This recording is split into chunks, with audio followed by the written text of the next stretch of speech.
자, 오늘 빌립보서 1장 말씀을 통하여 빌립보에 전해진 복음, 부제가 있다면 세상을 기쁨으로 바꾸는 유일한 능력 복음이라는 제목으로 말씀 전하고자 합니다.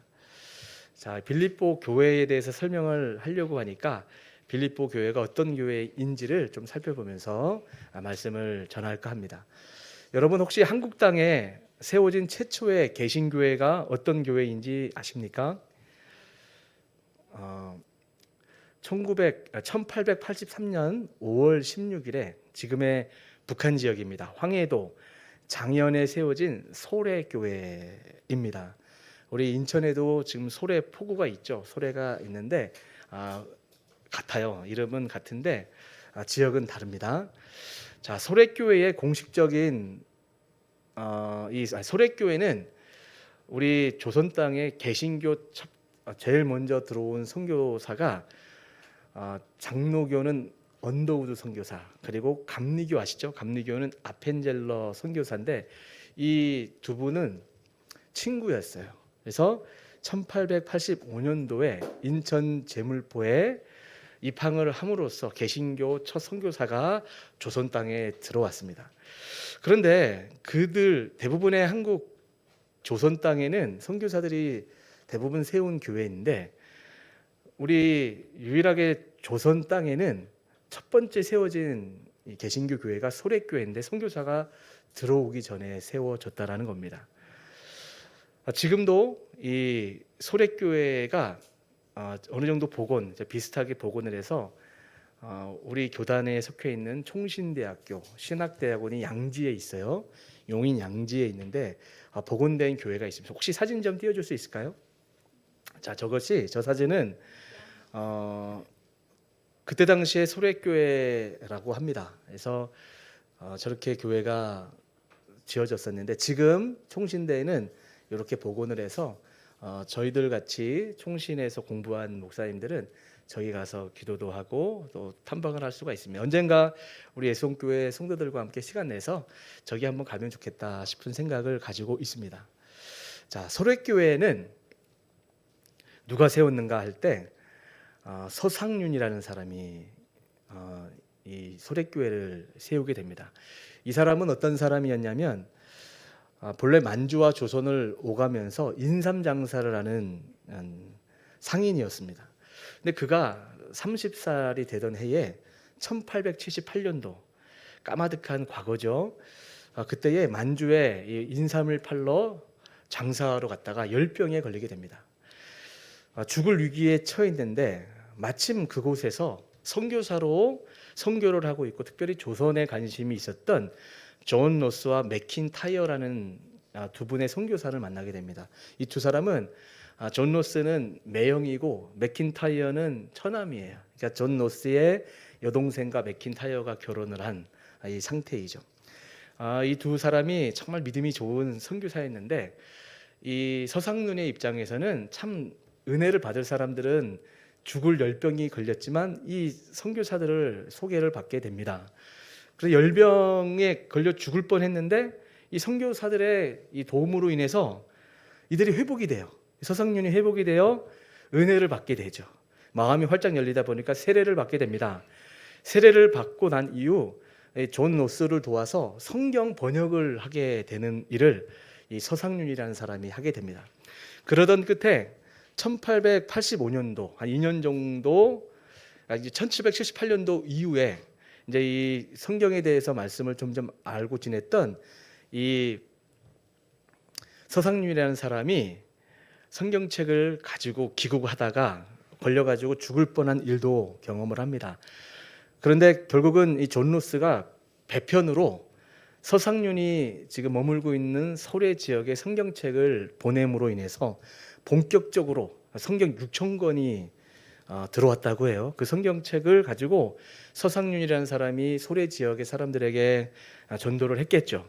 그 결과 이 소래 교회가 있는 이 황해도 장현에 불과 58가구 몇 가구 안 되죠. 58가구밖에 안 되는 이 동네에 20명의 세례 받겠다고 하는 지망자가 생겼습니다. 이어서 점차적인 시간 가운데 50여 세대가 다 예수님을 구주로 영접하는 세례를 받는 놀라운 역사가 일어나게 되므로 그곳에 소래교회가 지어지게 된 거예요.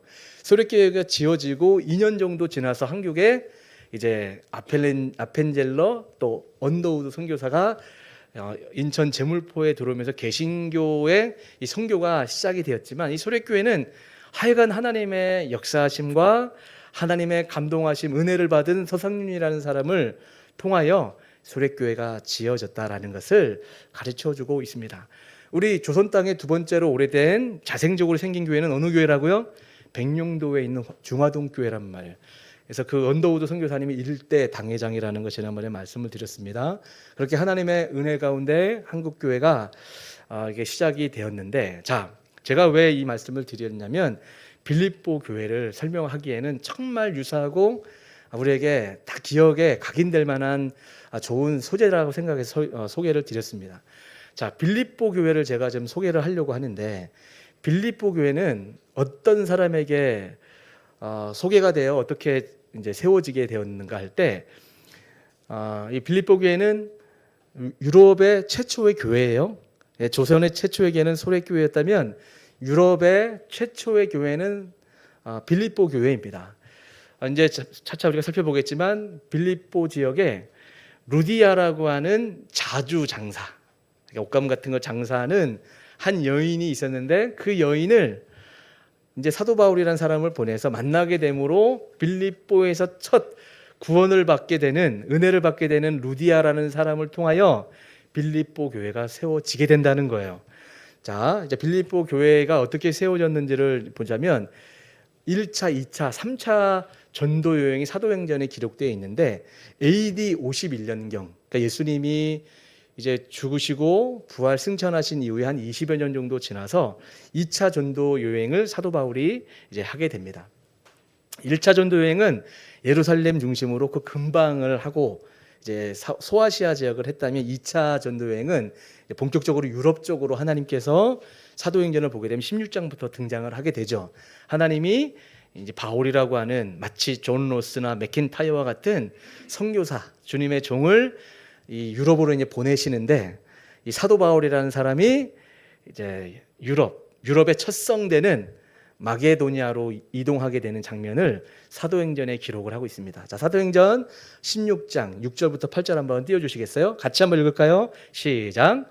성령이 아시아에서 말씀을 전하지 못하게 하시거늘 그들이 부르기아와 갈라디아 땅으로 다녀가 무시아 앞에 이르러 비두이니아로 가고자 했을 때 예수의 영이 허락하지 아니하시는지라 무시아를 지나 드로아로 내려갔는데, 자, 이게 뭔 말이냐면, 여러분 지금 이 성경 말씀은 있는 그대로 사실적인 역사책과 같아요. 자, 지금 여기서 아시아라는 지역이 나오죠. 이 아시아는 지금 우리 대한민국이 속해 있는데도 아시아고 일본도 중국도 아시아에 속해 있지만, 여기서 말하는 아시아는 지금 여러분 유럽과 아시아 대륙을 연결하고 있는 나라가 어디죠? 러시아?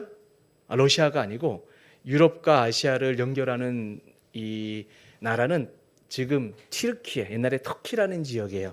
터키가 이렇게 길게 돼 있는데 10분의 7이 아시아 대륙으로 붙어 있어요.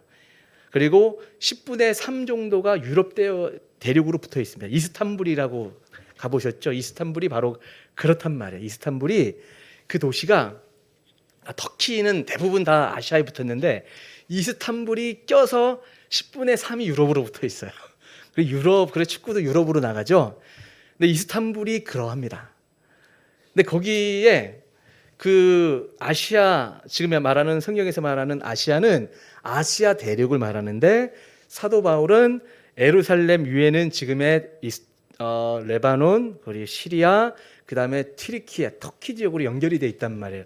그 올라가게 되면 지금의 이 터키 지역, 튀르키예를 만나게 되는데, 사도 바울은 아시아 지역, 지금의 소아시아 지역에다가 복음을 먼저 전하고자 하는 열정이 있었어요. 근데 말씀 보니까 성령 하나님, 우리 예수님께서 사도 바울의 마음에 아시아 지역, 지금의 이 터키 부근의 복음을 먼저 전하지 말고 유럽으로 건너가라 라는 감동을 하셨다는 거예요. 그래서 그게 어디냐면 이제 마게도냐라는 건데, 자, 오늘 본문 사도행전 16장 9절 10절 한번 띄워 주시겠어요? 이것도 한번 같이 읽어 볼까요? 시작.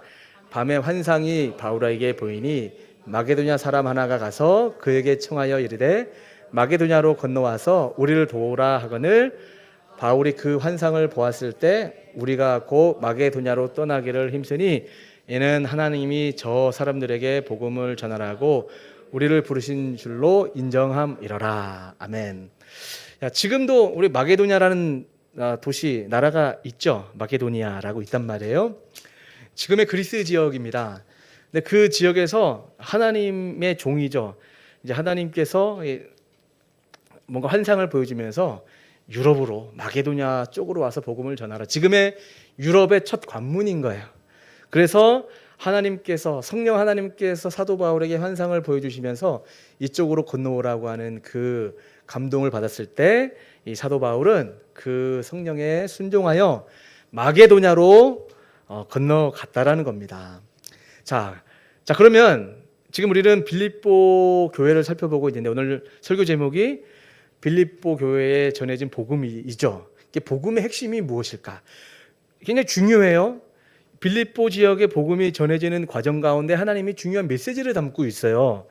자, 아까 저 말씀드린 바와 같이 사도 바울이 빌립보에 와서 첫 번째로 얻은 복음의 결신자가 있다면 바로 루디아입니다. 루디아. 그날 그녀가 복음을 받아들이는 결과가 무엇이냐면 사도행전 16장 15절입니다. 요거 새 번역으로 좀 띄워주시고요. 제가 읽어드릴게요. 그 여자가 집안 식구와 함께 세례를 받고 나서, 이게 뭔 말이냐면 사도 바울이 루디아를 만났을 때 루디아라는 사람을 하나님이 어떻게 묘사를 하냐면 하나님을 경외하는 사람이었다고 기록하고 있습니다. 즉 아직 예수님을 제대로 알지는 못하지만 마음에 하나님을 믿고 싶은 마음이 있었던 거죠. 마치 기생 라합처럼 소문을 통하여 또 뭔가 아직 복음을 들을 만한 백그라운드는 없는 사람이었지만 하나님이 마음을 움직여서 하나님을 경외하는 사람, 경외할 가능성이 있는 사람이었다라고 볼 수가 있는 거죠. 그럴 때 사도 바울이라는 사람을 딱 만나게 되니까 바울이 복음을 전하는 거예요.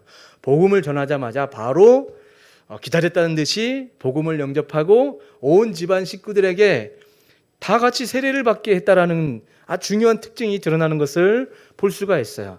자, 여자가 집안 식구와 함께 세례를 받고 나서 나를 주님의 신도로 여기시면 우리 집에 오셔서 묵으십시오. 우리 집에 와서 머물라라는 거예요.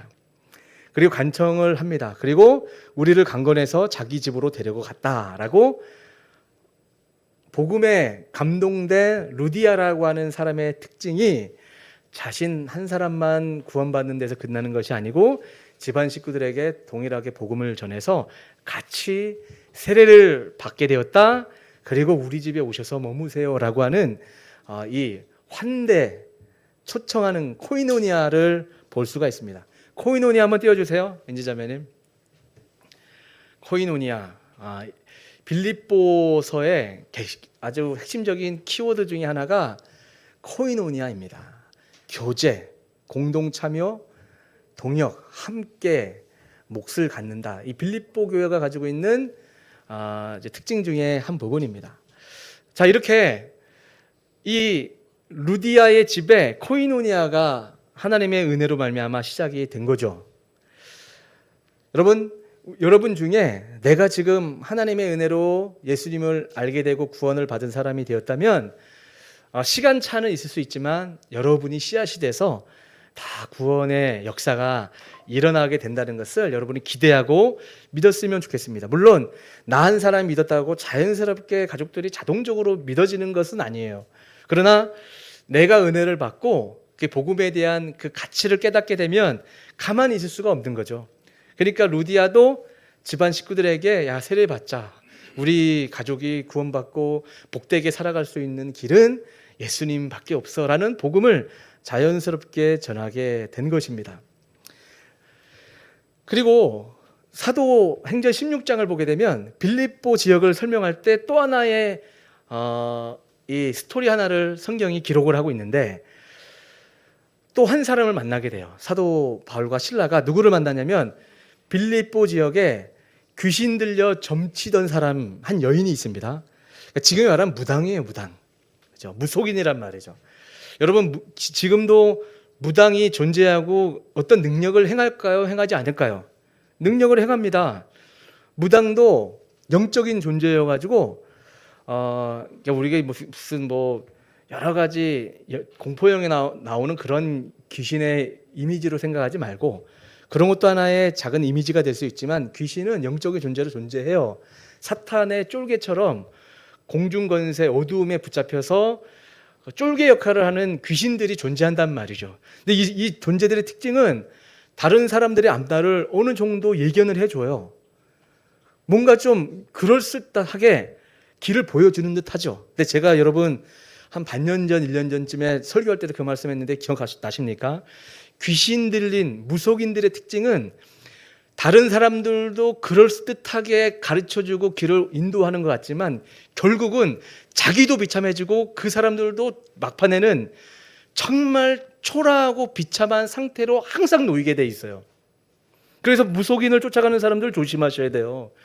귀신의 특징은 잘 될 듯 우리를 살살 속이지만 비참하게 만드는, 우리를 정말 절망으로 나락에 떨어뜨리는 이 존재가 귀신이라는 것을 알아야 되는데, 이 귀신 들려 점치는 종이 있는데 점을 잘 쳐줬던 것 같아요. 그러니까 돈벌이가 잘 된 거죠. 그러니까 포주처럼 귀신 들려 점치는 사람이 있는데 뒤에서 그 여인을 통하여 돈을 벌고 있는 사람들이 있었던 거죠. 근데 사도 바울이 그 여인을 나사렛 예수 이름으로 명하느니 나가라 했더니 떠나간 거죠, 말하자면. 그래서 귀신 들렸던 사람이 정상인이 돼버린 거예요. 정상인이 되니까 돈벌이를 하고 있었던 그 포주와 같은 사람들이, 야, 저 바울과 신라 저 사람들 때문에 우리 지금 돈벌이에 문제가 생겼다. 그래서 경찰서에 고발을 하게 됩니다. 집중하세요. Four brothers. 자, 경찰서에 신고를 해서 이게 혐의가 있어가지고 이제 감옥에 들어가서 엄청 매질을 당하게 됩니다. 정말 피가 철철 나게 맞았어요. 그리고 이 감옥에 들어가서 양쪽 팔에 다 수갑이 채여서 비참한 상태의 고통 가운데 놓여 있는데, 여러분 보통 이런 상황이면 우리 같으면 이런 생각 안 들까요? 하나님 말씀에 순종해서 루디아에게 복음 전했고 귀신 들린 사람 내가 고쳐준 것밖에 없는데 하나님 나한테 왜 이러세요? 라는 불만이 나올 법도 싶은데, 하나님 앞에 은혜 받고 하나님께 감동된 사람은 그 고난을 뛰어넘는 무언가가 있다는 것을 알 수가 있죠. 그래서 그 감옥에 있을 때 찬송을 불러요. 찬송을 하고 기도를 합니다. 그때 그 사도 바울과 신라를 지키고 있었던 간수장이 그 노래를 들었다라고 성경은 기록하고 있어요. 그러니까 야, 저 사람들은 뭐지? 야, 저런 상황이면 막 원망하고 나는 죄가 없다고 막 항변할 법한데 찬송을 하고 기도하고 있는 모습에 뭔가 비호감을 느꼈겠죠. 그럴 때 찬송할 때 우리 하나님께서 역사하셔서 옥문이 터지고 막 지진처럼 막 감옥이 막 흔들리면서 문이 총총 열린 거예요. 그렇게 되니까 이 간수장이 생각하기에 이거는 뭔가 영적인 신적인 영역이다. 자, 그래서 이 간수장이 가만히 보니까 그때 당시 로마법은 죄수를 지키고 있는 사람이 그 죄수가 감옥을 탈옥을 하게 되면 그 죄수를 죽였어요. 그러니까 간수장은 목숨 걸고 잘 지켜야 되겠죠. 이 사람이 탈출하는 것이 나의 죽음을 의미했단 말이에요. 그러니까 딱 보니까 이 감옥이 수갑이 척척 풀리고 옥문이 열리고 지금 이 분위기가, 야, 이거 정말 어떤 신이, 저 사람들이 믿는 신이 뭔가 역사를 하는구나. 두려움에 떨면서 자기가 가지고 있는 칼로 자기 스스로 자결하려고 하는 그 찰나에 사도 바울이 간수장이여 죽지 마십시오. 자살하지 마세요. 저희들 안 나갑니다. 라고 하면서 자신들이 믿고 있는 그 예수님에 대한 복음을 전하는 거예요. 내가 지금 어떤 사람이었냐면 내가 예수님을 믿는 사람이 당신도 예수를 믿어야 된다. 라는 그 복음을 전하는 것이 사도행전 16장 31절이에요. 자, 같이 읽어볼까요? 너무나 중요한 본문이니까 시작. 주 예수를 믿으라. 그리하면 너와 내 집이 구원을 받으리라. 여기에서 그 본문이 나오는 거예요. 이 간수장은 자살하려고 소망이 끊어졌다고 죽으려고 했는데 사도 바울이라고 하는 그 사람이, 당신이 살 길이 있다. 나처럼 주 예수를 믿어라. 그리하면 너와 내 집이 구원을 받으리라 라는 말씀을 듣게 됩니다.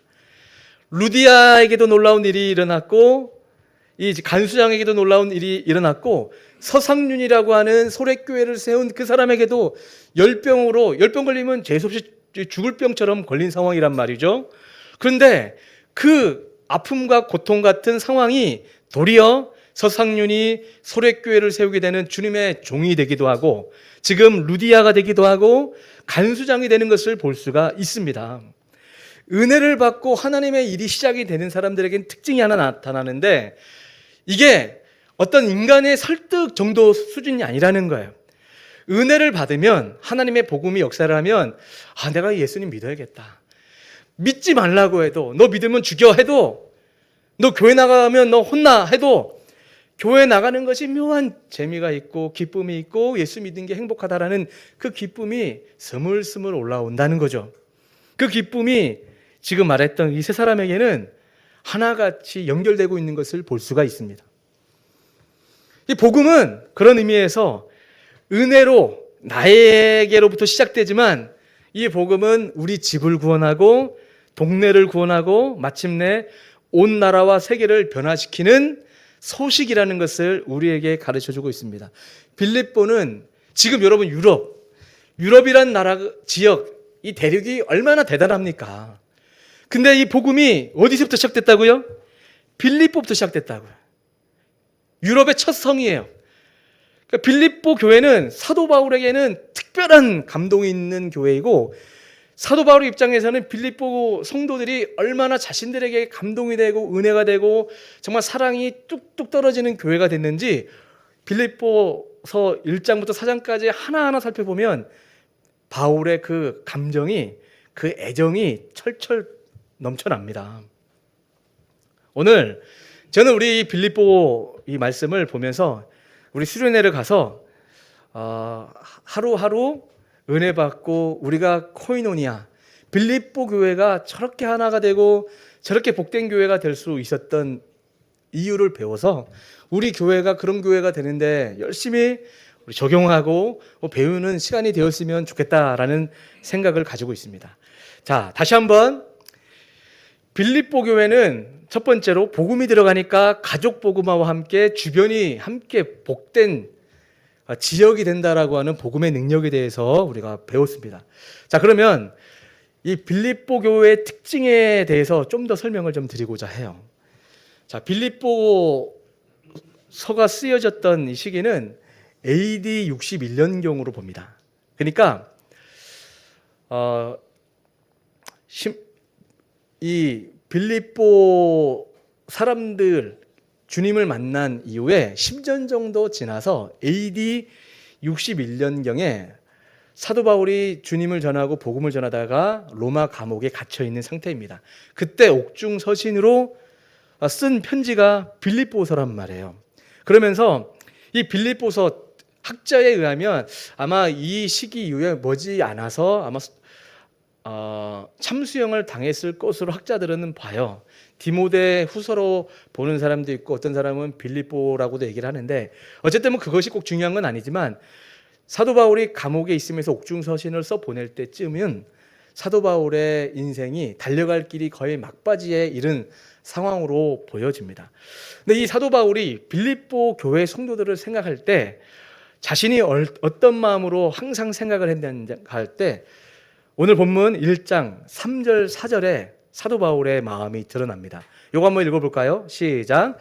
내가 너희를 생각할 때마다 나의 하나님께 감사하며 간구할 때마다 너희 무리를 위하여 기쁨으로 항상 간구함은. 자, 이 바울이라고 하는 이 사람이 빌립보 교회이면서도 성도, 교회라면 또 사람이 떠오르잖아요, 그죠?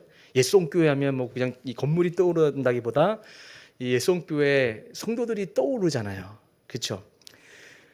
예송교회처럼 빌립보 교회를 사도 바울이 생각할 때 항상 하나님께 감사하는 거예요. 그리고 이 무리를 위해서 내가 항상 간구하게 되는 것이 무엇이냐 할 때 하면서 5절 보니까 너희가 첫날부터 이제까지 복음을 위한 일에 참여하고 있기 때문이라. 자, 보세요. 사도 바울이 지금 빌립보 교회가 세워진 이후에 빌립보 교회 성도들을 보니까 이들에게 특징이 있는데 하나님의 복음에 늘 참여하고 있는 모습이 드러났다라는 거죠. 그러면 복음에 참여하고 있는 것이 무엇일까 할 때 복음에 순종하여 믿음 생활을 한다라는 의미도 있지만 사도 바울이 전도 여행을 하고 사역을 감당할 때 물심양면으로 사도 바울을 뒷바라지했던 교회가 빌립보 교회입니다. 그러니까 이 빌립보 교회는 사도 바울이 생각할 때마다 내가 이 복음을 위하여 수고하고 매맞고 고난의 자리에 들어가지만 나는 이 복음대로 이 복음을 쫓아 이 목숨을 아깝게 여기지 않고 선교 생활을 하고 있는 감옥에 들어가 있단 말이에요.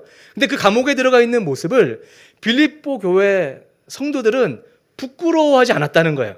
복음을 믿고 복음을 전하다가 저렇게 감옥에 들어가 있어도 저것은 복음을 사랑하고 복음대로 살아가는 삶의 하나의 확증이고 특징이고 증거구나라고 그 모습을 기뻐했다라고 이야기를 합니다.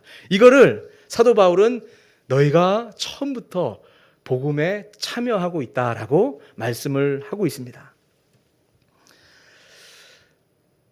우리 이 시대에 전 세계 교회부터 우리 한국 교회에 이르기까지 신학계에서 저희들 같이 목사들이 자주 얘기하는 하나의 신학의 문제는 번영복음, 번영 신학의 문제를 늘 이야기합니다. 영어로 이 번영복음이라는 것은 prosperity gospel, 그리고 번영 신학은 prosperity theology. 이게 무슨 말이냐면 예수 믿으면 모든 것이 형통하고 축복이 쏟아지고 병들지 않고 돈이 쏟아져 들어오고 출세의 가도를 달릴 수 있다라는 식으로 긍정적인 마인드로 살아야 된다라는 거예요. 대표적인 인물로 우리 개혁주의를 하는 목회자들 입장에서는 조엘 오스틴이라는 사람을 예로 많이 들어보셨죠?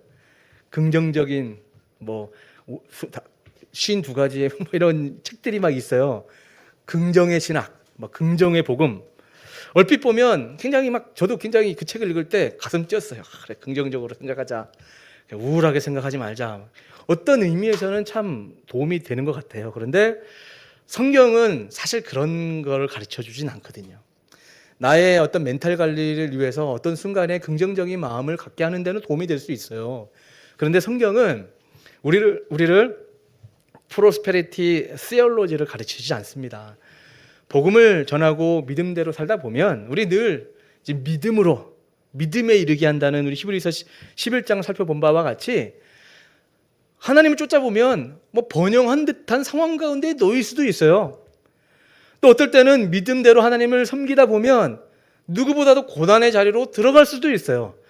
예수 믿는다는 것이 무조건 프로스페리티를 담보하지는 않는다라는 것이 성경의 가르침인데 유사복음들은 예수 믿으면 잘 되고 길이 열리고 번영할 거라는 식으로 가르치기 때문에 그런데 많은 사람들은 끌리게 되는 거죠. 예수님을 쫓았던 요한복음 5장에 나오는 그렇잖아요.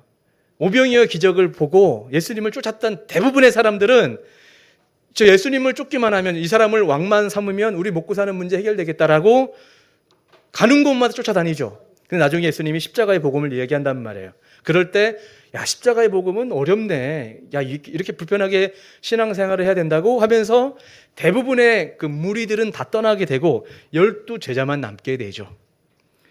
자, 성경은 분명히 우리 주님을 쫓아보면 오병이어 기적도 경험하게 하시지만 그것이 우리의 목적이 되면 안 된다라는 것을 분명히 가르쳐주고 있습니다.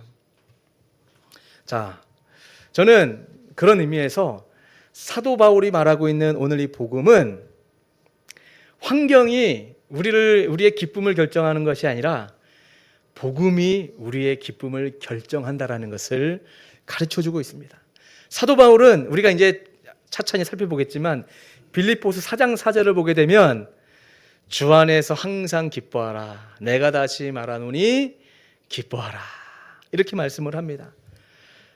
아니 자기가 왕궁에 있거나 또 세상적으로 좀 잘 풀릴 때 괜찮아, 너 잘 될 거야, 기뻐해, 라고 할 때 세상 말로 좀 말빨이 먹힐 것 같은데, 감옥에 있는 죄수 주제에 일상적인 생활을 살아가는 사람에게 기뻐하라, 내가 다시 말하노니 즐거워하라, 이런 말이 참 정신 나간 사람은 아니고서는 어떻게 저런 말을 할 수가 있을까 싶잖아요.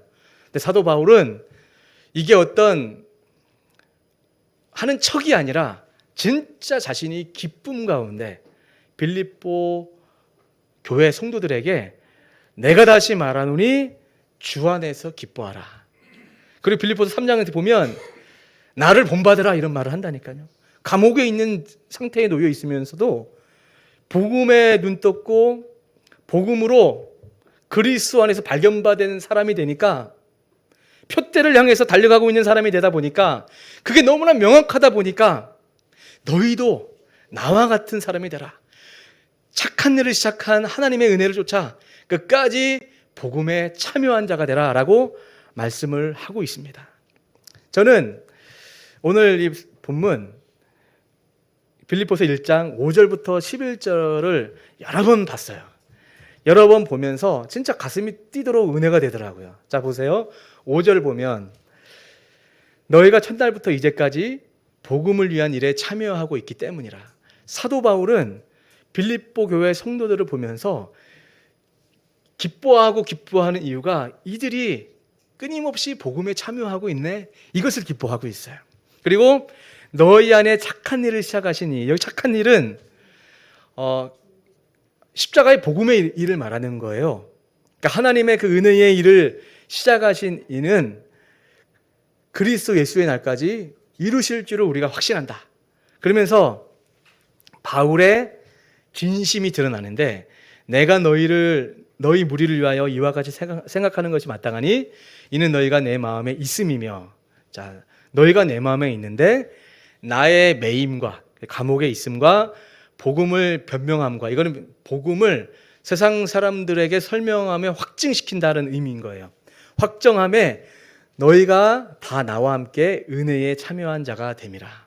이렇게 말씀을 하면서 8절 보니까, 자, 8절 9절이 좀 중요해요. 여러분이 좀 읽어주시게. 8절 9절 시작.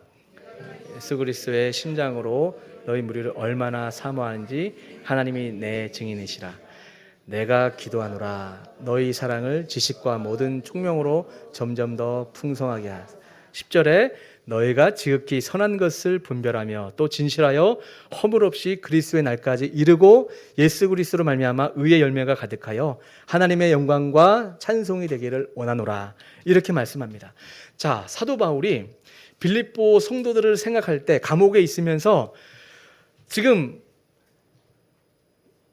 안 믿을까 봐 자신을 분명한 자기 입장을 얘기하려고 하는 것이, 내가 주님의 예수 그리스도의 십자가 그 심장으로 내가 담보하며 말하는데, 내가 너희들을, 이 빌립보 성도들을 내가 얼마나 사랑하는지 우리 예수님이 내 증인이시다라고 말을 한단 말이에요. 그러니까 사도 바울이 빌립보 성도들을 얼마나 사랑하고 있는지를 보여주는 한 장면이죠. 그러면서 이 사랑의 마음에서 바울의 기도가 나오는 게 9절이죠. 너희 사랑을 지식과 모든 총명으로 점점 더 풍성하게 해서. 중요한 거예요. 사도 바울의 기도는 우리들의 형통을 말한다기보다 우리의 사랑의 지식, 총명으로 점점 더 풍성하게 돼서 너희로 지극히 선한 것을 분별하는 분별력을 놓고 사도 바울은 기도하면서, 또 진실하여 허물 없이 그리스도의 날에 이르러 예수 그리스도로 말미암아 의의 열매가 가득한 하나님의 영광과 찬송이 되기를 원한다라고 말씀합니다. 지난주에 우리의 고난과 우리의 여러 가지 아픔들도 그 과정을 허락하신 이유는 연단되라고, 의의 열매에 맺을 수 있는 그 사람이 되어서 결국은 의의 열매가 가득해서 하나님께 영광과 찬송이 되기를 원하는 마음으로 우리 인생을 인도하시는 하나님에 대해서 말씀하시지 않았습니까?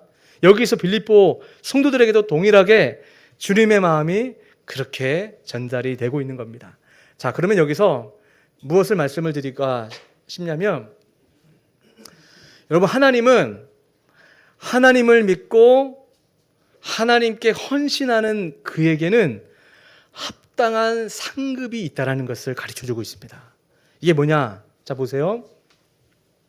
지금 다 말씀드린 바와 같이 너희가 첫날부터 이제까지 복음의 일에 참여하고 있는 너희들에게 은혜와 복이 있을 거라는 것을 말씀을 하고 있어요.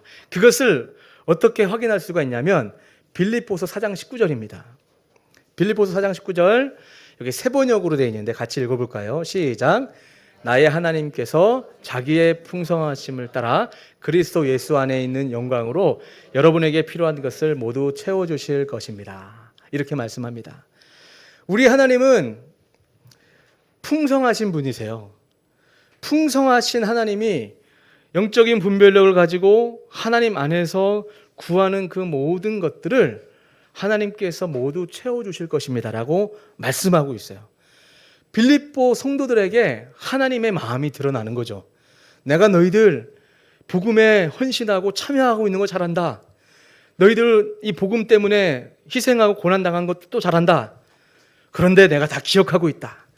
이 착한 일을 시작하신 나 하나님이 너의 앞날에 확실하게 이루는 것을 너희 보게 될 것이다 하면서 우리 하나님의 풍성하심을 따라 그리스도 예수 안에서 너희에게 필요한 것을 넉넉히 채워주는 것을 확인하게 될 것이다 라고 말씀을 하고 있습니다.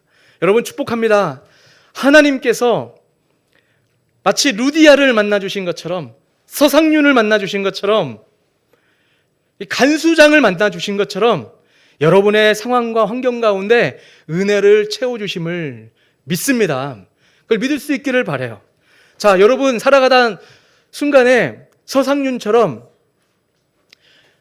어떤 영업을 하든 생활을 하든 간에 열병에 걸려서 어떤 일을 하다가 열병에 걸려 죽을 뻔했던 그 순간이 존 노스를 만나게 되는 계기가 되기도 하는 거예요.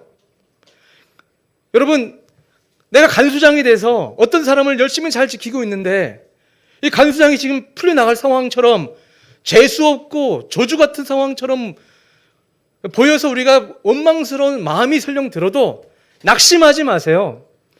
그런 상황이 되었기 때문에 사도 바울을 알게 되고 사도 바울을 통하여 복음을 듣게 되고 복음을 들어서 나도 구원받고 우리 가족이 구원받고 복된 인생이 된다고 생각했을 때 하나님은 때로는 우리를 이끌어 가시는 인생에 소렛교회가 세워진 것도 마찬가지고 빌립보 교회에 세워진 것도 마찬가지고 그 교회의 일꾼들을 가만히 보면 하나님의 일하심은 우리의 상식과 다를 때가 많아요.